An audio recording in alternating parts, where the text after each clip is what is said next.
অষ্টম শ্রেণীর গণিত ক্লাসে সবাইকে স্বাগতম। আজকে আমরা অনুশীলনী 2.1 মুনাফা অধ্যায় থেকে 17 নম্বর প্রশ্নের সমাধান করব। তো প্রশ্নটি হলো, কোনো নির্দিষ্ট সময়ের মুনাফা আসল 5,600 টাকা এবং মুনাফা হচ্ছে আসলের 2/5 মুনাফা বার্ষিক শতকরা 8 টাকা হলে সময় নির্ণয় করো। তাহলে এখানে আমাদের কোনো নির্দিষ্ট সময় অর্থাৎ আমাদের সময়টা বের করতে হবে এবং এখানে আমাদের একটা শর্ত দেওয়া আছে যে মুনাফা হবে আসলের 2/5 আসলের 2/5। তাহলে আমরা এখন অঙ্ক সমাধান করবো এইভাবে।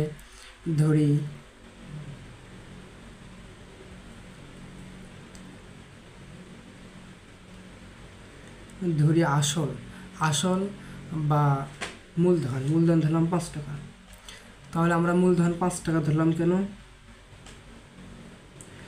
তোমরা সবাই প্রশ্ন করতে পারো যে অন্যান্য সমস্ত অঙ্কে গণিতের সমস্ত জায়গায় ধরা হয় এক্স, ওয়াই, ক, খ অথবা 100 টাকা। এটা একটা বেসিক রুলস যে ধরা হয় 100 টাকা, এক্স টাকা, ওয়াই টাকা, ক টাকা, খ টাকা। কিন্তু আমরা এখানে ধরলাম 5 টাকা। কেন 5 টাকা ধরলাম? কারণ এখানে আমাদের একটা শর্ত দেওয়া আছে, যে শর্তটা হলো মুনাফা হবে আসলের 2/5। তোমাদেরকে বোঝাচ্ছি, মুনাফা হবে কত অংশ? মুনাফা হবে আসলের 2/5। ঠিক আছে? তাহলে এখানে 2/5 দেওয়া আছে।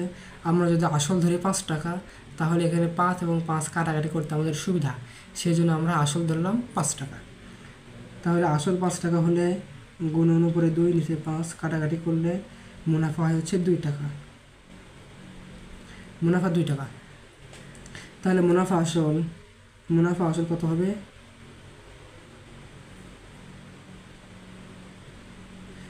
তাহলে এখানে আসল হচ্ছে 5 টাকা, মুনাফা হচ্ছে 2 টাকা। তাহলে 5 যোগ 2 7 টাকা। তাহলে আমরা যে ধরলাম এখানে, সেই ধরা অনুযায়ী আমাদের মুনাফা আসল হচ্ছে 7 টাকা এবং আমাদের প্রশ্ন দেওয়া আছে মুনাফা আসল হচ্ছে 5,600 টাকা। তাহলে এখানে আমরা এখন ঐকিক নিয়মের মাধ্যমে আমাদের মূলধনটা আমরা বের করব। তাহলে এখানে আমরা লিখব মুনাফা আসল 7 টাকা হলে আসল 5 টাকা।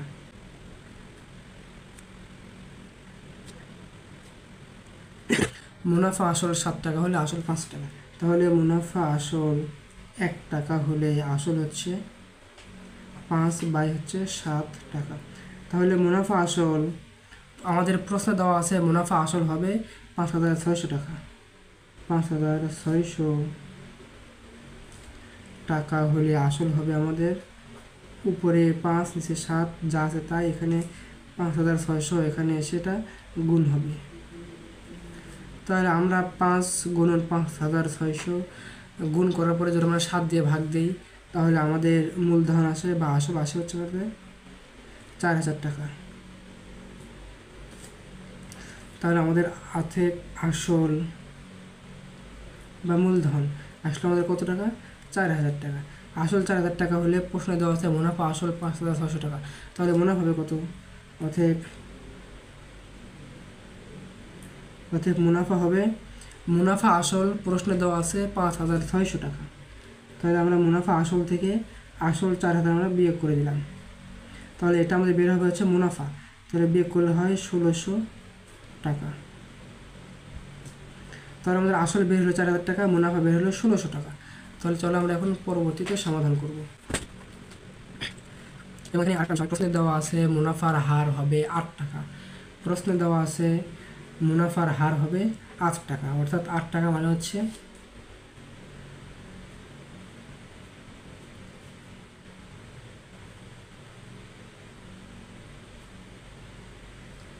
8%। 8% মানে হচ্ছে 8/100। 8/100 যদি আমরা ভাগ করি তাহলে আমাদের হয় 0.8 টাকা।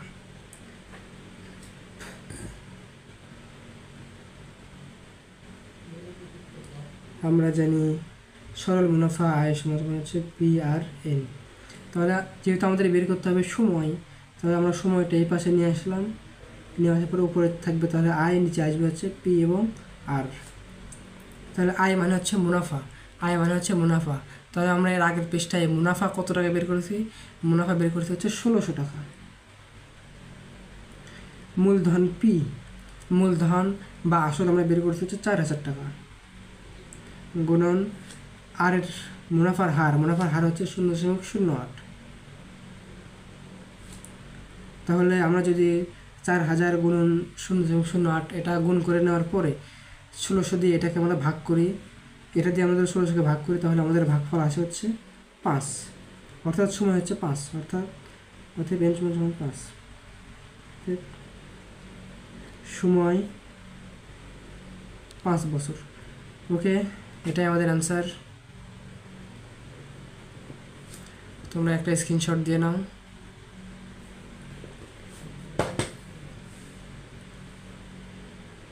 এই যে সমাধান।